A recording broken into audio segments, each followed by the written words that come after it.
السلام علیکم ناظرین، میں ہوں آپ کی میزبان عروسہ خان اور آپ دیکھ رہی ہیں ڈیلی پاکستان۔ ناظرین، ڈینگی مچھروں سے ہونے والی وہ بیماری ہے جس کو شہری اور نیم شہری علاقوں میں زیادہ پایا جاتا ہے، اور آج کل پاکستان میں بہت زیادہ ڈینگی وائرس پھیلا ہوا ہے۔ اس وقت ہمارے ساتھ ڈاکٹر عاطف موجود ہے، ان سے ہم جانیں گے کہ اس وقت کیا سچویشن ہے پاکستان میں ڈینگی کی اور ڈینگی پہ کس طرح سے قابو پایا جا سکتا ہے۔ کوئی بھی بیماری اگر ہماری سوسائٹی کو ہٹ کرتی ہے نا تو وہ ہماری سوسائٹی کا پارٹ بن جاتی ہے، وہ ختم ہونے کا نام ہی نہیں لیتی۔ پاکستان کے اندر یہ ڈینگی وائرس آیا تھا تقریباً 5-6 سال پہلے، وہ ہماری سوسائٹی میں آیا اور اس کے بعد ایپیڈیمک کی شکل اختیار کی اور ہر بندہ اس کا وہ شکار ہو گیا۔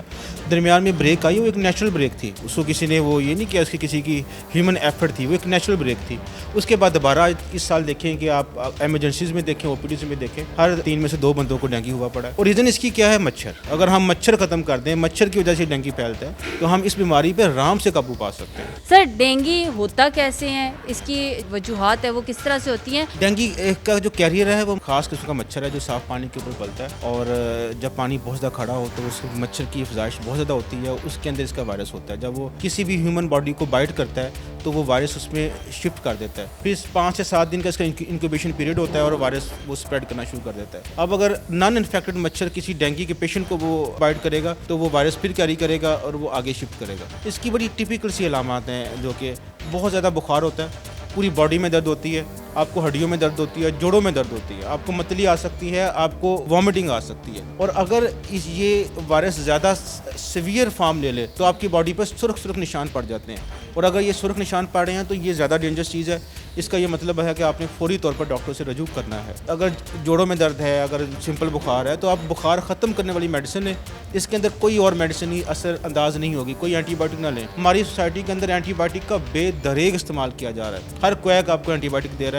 WHO نے ہمیں وارن کر دیا ہے کہ آپ اینٹی بایوٹک، پاکستان اس لسٹ کے اندر ہے جہاں اینٹی بایوٹک کی بہت زیادہ تیزی سے ریزسٹنس ڈیولپ ہو رہی ہے۔ آپ نے صرف سمپٹومیٹک اس کا علاج کرنا ہے، پانی پینا ہے، پیراسیٹامول لے لیں آپ، اور اس کے بعد اگر یہ کمپلیکیشن میں جاتا ہے، آپ کے جسم پر دبے بننا شروع ہو جاتے ہیں، تو پھر آپ نے فوری طور پر ڈاکٹر سے رجوع کرنا ہے۔ آپ ہاسپٹل جائیں، وہ آپ کا ایکس رے کریں گے، آپ کا الٹراساؤنڈ کریں گے، دیکھیں گے کہیں آپ کے اندر بلیڈنگ تو نہیں ہو رہی، کیونکہ ڈینگی وائرس کی وجہ سے آپ کے پلیٹلیٹس بہت زیادہ افیکٹ ہوتے ہیں۔ مریض جب وائرس کا شکار ہوتا ہے تو کتنے دن لگتے ہیں اس کو ریکوری میں؟ 2 سے 7 دن اس کا ٹائم ہوتا ہے، جس کے اندر یہ وائرس ایک بندے کو فیور رہے گا، باڈی ایک رہے گی یا سمٹمس رہیں گی، اور 24 سے 48 گھنٹے زیادہ کرٹیکل ہوتے ہیں۔ اگر وہ بندہ وہ پاس کر جاتا ہے تو وہ ریکوری فیز میں چلا جاتا ہے۔ کیا کہیں گے ہمارے ان سب شہریوں کو یا نیم شہریوں کو جو اپنے گھروں کا اور اپنا تو بہت خیال رکھتے ہیں لیکن اپنے گلی محلوں کا خیال نہیں رکھتے، تو ان کے لیے کوئی میسج؟ ہمارے اسلام میں ہے نا کہ صفائی نصف ایمان ہے، تو صفائی صرف اپنے جسم کی نہیں ہوتی، اپنے گھر کی نہیں ہوتی، صفائی آپ کا جہاں گھر ہے، جس محلے کے اندر ہے، ہم نے پورا ہر چیز صاف کرنی ہے اور ہم نے اس میں اپنی کنٹریبیوشن کرنی ہے۔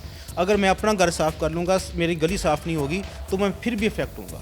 یاد رکھیے گا، اگر ساتھ والا افیکٹ ہو رہا ہے تو ہم افیکٹ ہونے کے چانسز ہیں۔ دوسروں کا خیال رکھیں، اپنا بھی خیال رکھیں، تو پھر ہی ہم بچ سکتے ہیں۔ ناظرین، اسی کے ساتھ مجھے اجازت دیجیے، دیکھتے رہیے ڈیلی پاکستان۔ اللہ حافظ۔